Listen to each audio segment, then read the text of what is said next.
A new chapter welcomes you today. Noun and the case. Noun संज्ञा और case कारक, उसका कारक। जब इनको हम अगर अभी से नहीं पढ़ते हैं तो आगे आने वाली कक्षाओं में जब ये चीज़ें आगे विस्तार में पढ़ाई जाती हैं तो इसमें समस्याएं आती हैं। इसलिए उसको पहले से ही समझ दें कि ये केस क्या है, पहले केस को समझना है। A word which shows a relation with a noun or pronoun before or after verb is called case. वह संज्ञा किसी नाउन या प्रोनाउन के साथ एक संबंध को प्रदर्शित करती है किसी क्रिया के पहले या बाद में आकर के, वह केस कहलाता है।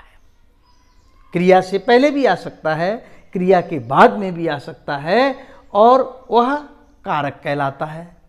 तो जब क्रिया से पहले आता है तो वह केस नॉमिनेटिव केस कहलाता है।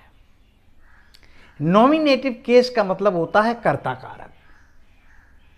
जो क्रिया के बाद में आता है उसे ऑब्जेक्टिव केस कहते हैं, कर्म कारक। जो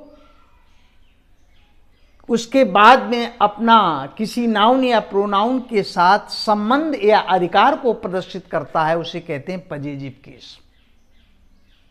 जब संबोधन के रूप में प्रयोग किया जाता है किसी को, नाउन या प्रोनाउन को, तब वो होता है वोकेटिव केस।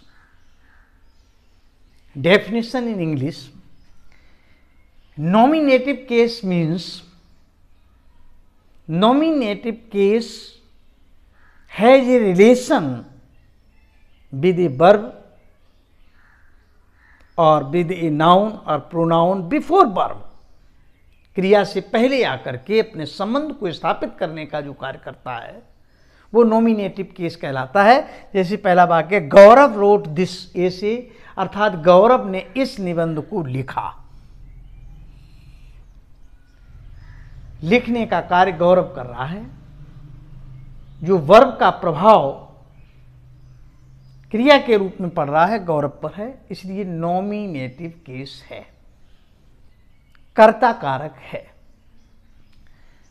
दूसरा, objective case shows it's relationship with a verb after verb. क्रिया के साथ अपने संबंध को क्रिया के बाद में जो प्रदर्शित करता है वो ऑब्जेक्टिव केस होता है। जैसे आई लव माई मदर, मैं अपनी माता से प्रेम करता हूं।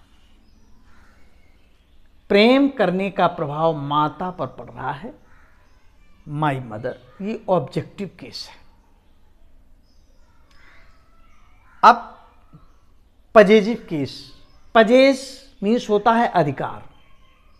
ए true relationship join with any noun or pronoun is called possessive case. जब किसी भी का संबंध किसी नाउन या प्रोनाउन के साथ डायरेक्ट रूप से हो जाता है तब वो संबंध या अधिकार कारक के रूप में पजेसिव केस कहलाता है। जैसे इसमें दिया हुआ है, रीताज सिस्टर, अर्थात रीता की बहन इज टाल, लंबी है, रीता की बहन, ये पजेसिव केस हो गया।